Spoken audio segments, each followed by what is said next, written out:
Okay, good to go. We're ready to go. All right, episode 9. I think we're at New York City Bike Culture. I'm sitting here with Ric Wolf. Really, it's a pleasure. We're sitting a little close together because it's threatening to rain, but we got some interesting conversation coming up. I hope so. Ric's in there for the longevity, I hear, because we're just talking about how his company that he's found himself is in there for its 30th year, almost at 30 years now. He works in global recruiting, I think it's fair to say, and your team, CRCA, the CRCA subteam that we all know under the Simple Name Foundation, has been now around for also 20 years now. 20 years, we just since talked about 2000. since 2000. So, and with that, I haven't fact-checked you on that, but I'll trust you. It's the longest running CRCA subteam, you say, where it's really, or it is, up there, yeah.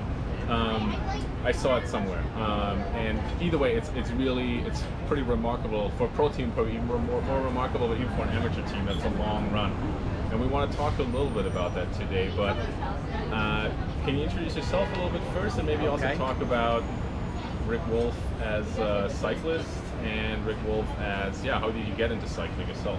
Okay. I just want to say before I start about me.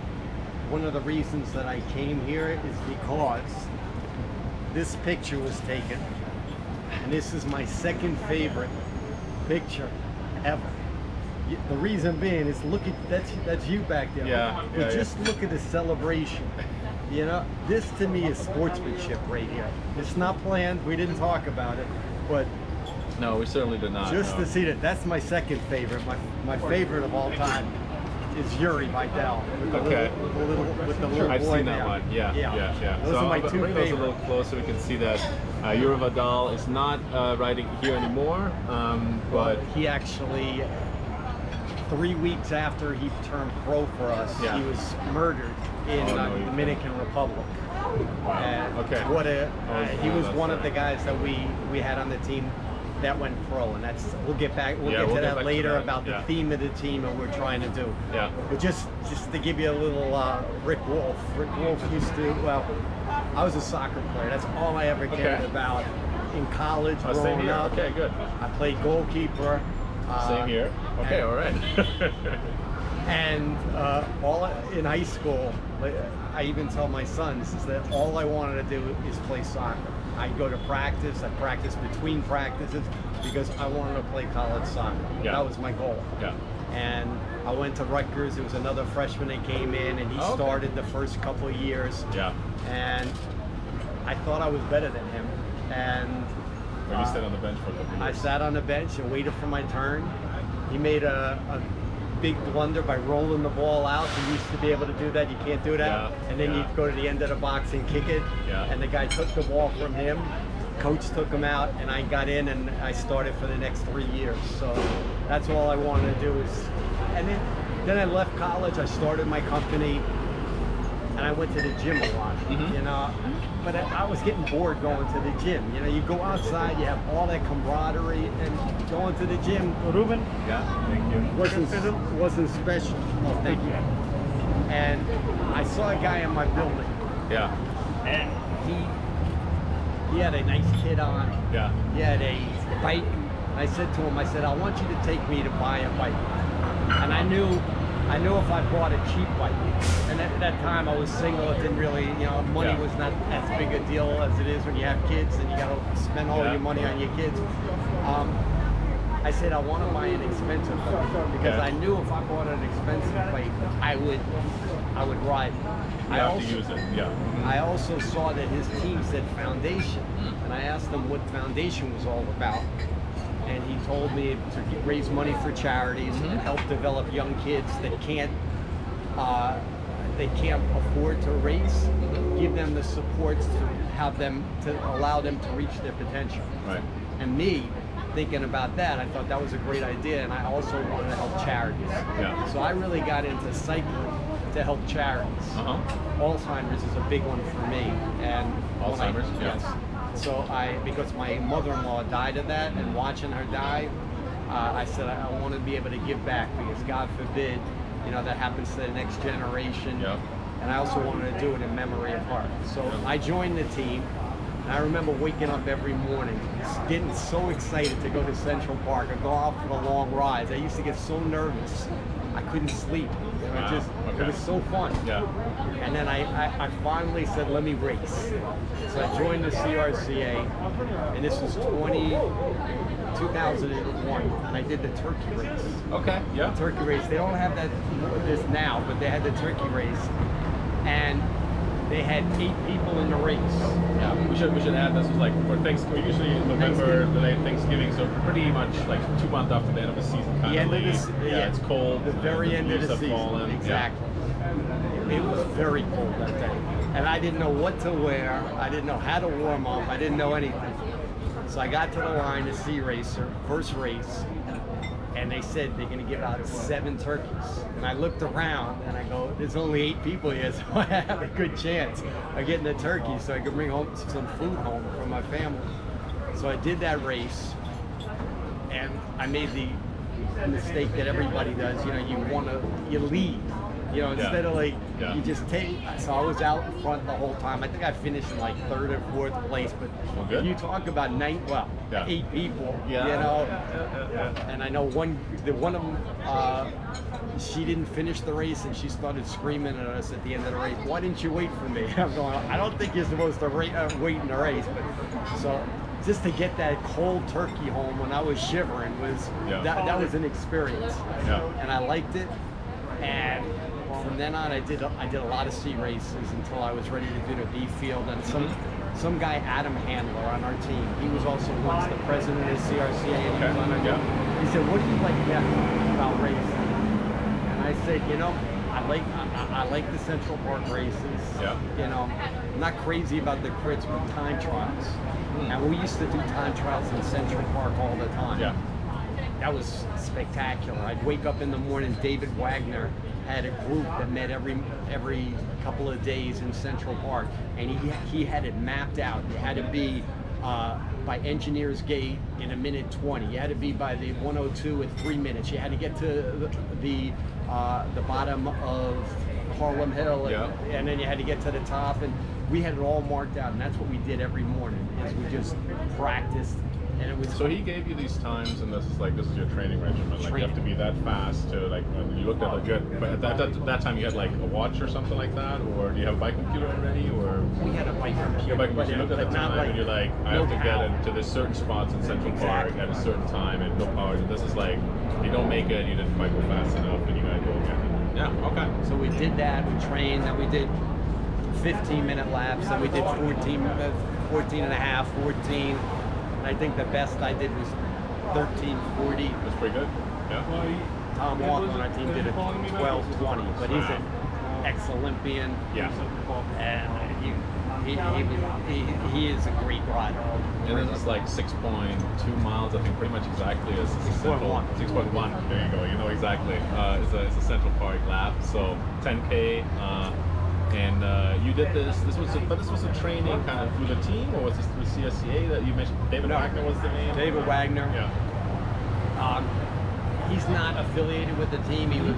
But Dick Cashin would be there all the time. He's one of our lead sponsors. Tom Kempner, another one of our lead sponsors, would be there. And it was just something that I really liked. And then I did time trials from then forward. And you're still doing that? That's exactly. And I remember the first time I did a CRCA time trial. It took 2.5 weeks for them to come back with the results. 2.5 weeks. So times have changed for the better in quite a few ways then, I guess. We have now. Well, we don't have time trials anymore. Not in Central Park at least, and I think it's been like 2 or 3 years that CRCA has at least hosted a time trial, but there certainly are still time trials around in New Jersey, obviously New York, and all that. So you have to drive a little further, but you can still do it. New Jersey Bike Association, they have a great time trial series. It's got like 10 or so every year. 10 or 11, and you get to drop 2. And it's very competitive in every 5 years. Yeah, I've done a few, and what I really like too is like it's not always just a flat out and back thing. It's like you have up and down and a circle, and like you have like you have a variety of courses. I think it's fair to say. Every course is different. Yeah. And two of the courses you're not allowed to ride a time trial bike. Yeah, because it's a technical. Very technical, hills, downhills. Yeah. Yeah, I think we have an uphill one too. I don't know if that's part of the series, but I think there's a time trial up the hilltop, the hill climb. Yeah, the hill climb up in Montague, New York, highest point in New Jersey, and all that. So you do that, and that's what you do still as a racer, and you start. So you started in the early 2000s then? 2001. Yeah, 2001. Okay, so. Just please stop. Don't add the numbers up. All right. Yeah, just keep it. Yeah, just gotta get perspective. Ago. But you've done this for a bit, and then you've seen. We talked about this earlier a little bit too. Like in your profession, maybe too. You've seen a lot of people and companies, or in this case, teams, come and go. And you're still in it because you still have the passion. You still get excited for time trials, or I love the time trials. When I'm a couple years older than you, but. When you can't sleep the night before, you get so excited about doing anything athletically. It's spectacular. It makes me feel young again. Mm-hmm. And the camaraderie of all the other competitors. We're friendly. At the start line. Nice to see you. But once we start riding, you never want to see anybody pass you. Yeah. Don't at time trial. That's the worst thing in the world because if somebody passes you. You can't win that race. No, you definitely aren't going to win that race. But I think you're right. I think when you're in the parking lot, and it's usually in some sort of parking lot in terms of a time trial, I think there's a lot of people who hate time trials, and I get why. I can see why it's a sport that you really have to love, or it's a part of the sport that you really have to love.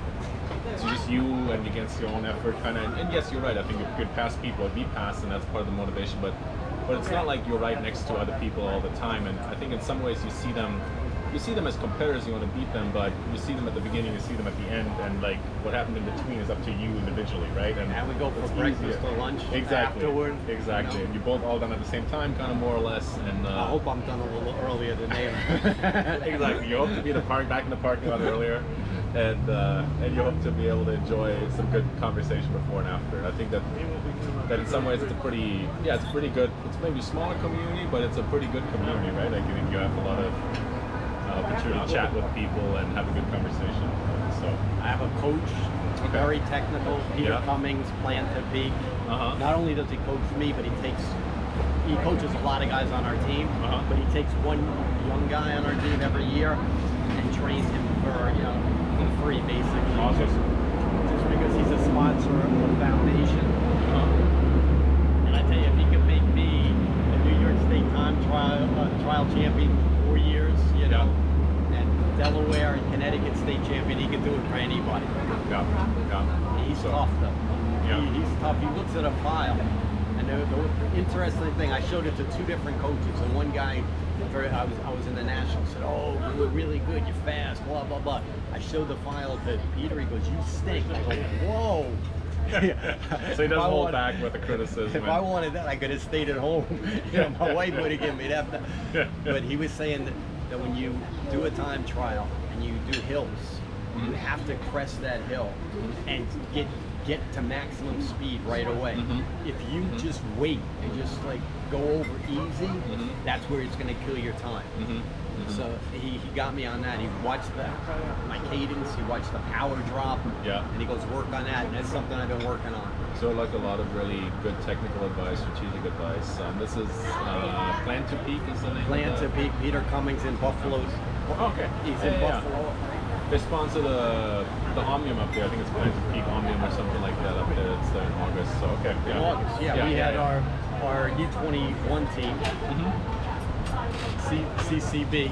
You're going to see on our kits this year, it's going to say Foundation CCB. Okay.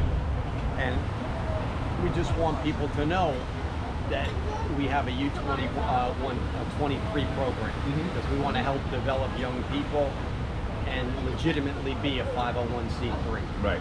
So that I think already naturally we've transitioned into the team that you've been riding for since the beginning, which is again CRCA Foundation. I've always been a little perplexed by the super simplistic name, just Foundation. I was always like Foundation for, and we can come back to that in a second. But I've always been on this team. You're a co-founder, leading a team. You said you're good at delegating, but still a lot of work involved, of course. And you're also, well, maybe let's start with that. So this is a CRCA sub-team. You've always been writing for it. It's pretty big, right? I would say probably 50 people or so, more? 50 or 60, but we have different tiers. We have people that just like to buy the uniforms and train with us. We have people that like to participate in races. And we have people just like to sponsor. So that's why we have, it sounds like we have a lot. We have about 60. But most of the people, you know, have been with us for a very long time. We keep adding some people, but I didn't start the team. The co-founders were Instant Wood, who owns an architecture firm, and a guy, a really great guy named Earl Osborne. Unfortunately, he passed away from cancer, but he was one of the greatest guys to ride with in Central Park. He never missed a good-looking girl in Central Park. So he was your favorite person to ride with there? He was great. Well, you didn't ride with him too long. Because he would always veer off. Okay, he would get distractible. Yeah, interesting. So he, so they found it, but you joined pretty shortly after that, because shortly after it got found, you've been with it, and really, you're directing it in a lot of ways, I think. And like you said, I think one of the things is like you have more of a local racing performance aspect to the team, right? And you have some people who are just happy to ride, and I see some big groups sometimes, and I'm of course also familiar with the folks who race competitively here at the local level in New York City and at the regional level, like around New York City.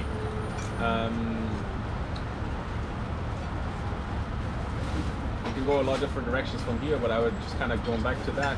And you mentioned you were Vidal too, so I think one of the elements of that team, one of the goals has always been to develop talent that is from outside the U.S.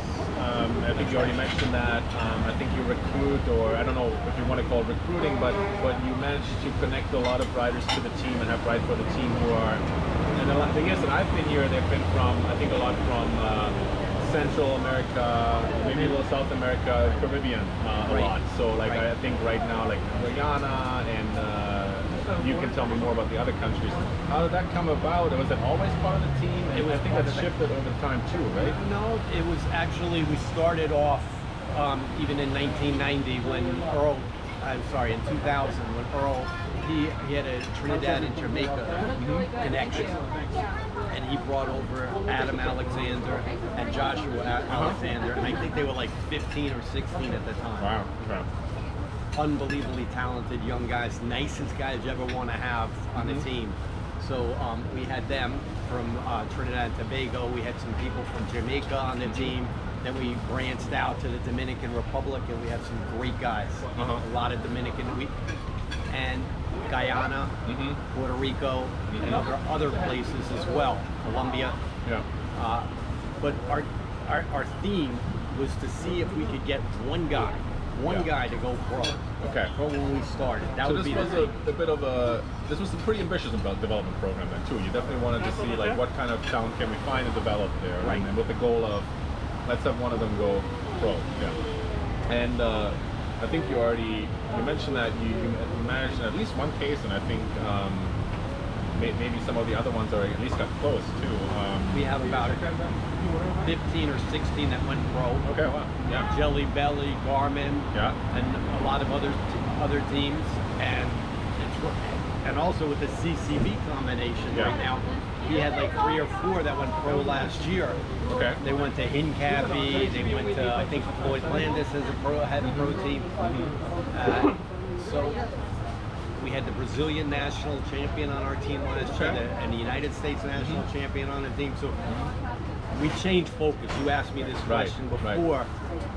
I used to want to just do the USA Crits. Yeah, which is like maybe it's a big national series for criterium specializing, and they have in recent years gotten a little bit more publicity with like streaming being easier, but they've been around for quite a while now, and they're kind of top level races, exciting, often in like smaller towns with big crowds out and all that. So it's been described as kind of NASCAR format and all that, if you will. Exactly. Fun to watch, fun to race, and that was the focus for the team up until about 4 years ago. Yeah. And then this is more of Alex Sanborn's idea, and also George Hincapie. We were talking one night, and we said, you know, we really want to get more people going pro. And he said, you're not going to do it doing the USA Crits. You need to have a more diversified. You need to have them do the road races. And then Alex started thinking that we need to really, if we want to be a legitimate 501c3, as opposed to like sponsoring people that are older, we want to really develop young riders. So we contacted CCB, Tim Mitchell. We talked to him, spectacular coach, spectacular leader of the team, and we're their lead sponsor right now. So at least half of our funds go to CCB. Okay.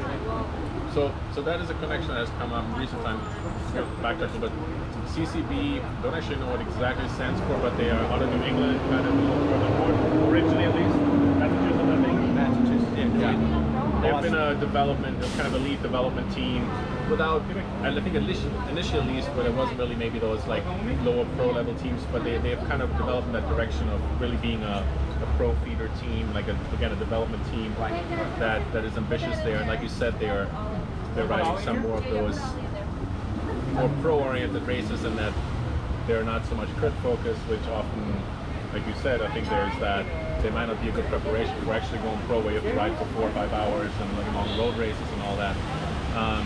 So you've gone away from kind of having a CRCA Foundation kind of USA Crits team, where you placed a lot of those development riders, to supporting a team that was already existing, but you're kind of working with them now, and you operate together, but also somewhat separately, because Foundation has the local New York City team, but you're also supporting this more regional development effort, right? Regional, well, they're actually an international team as well. Okay.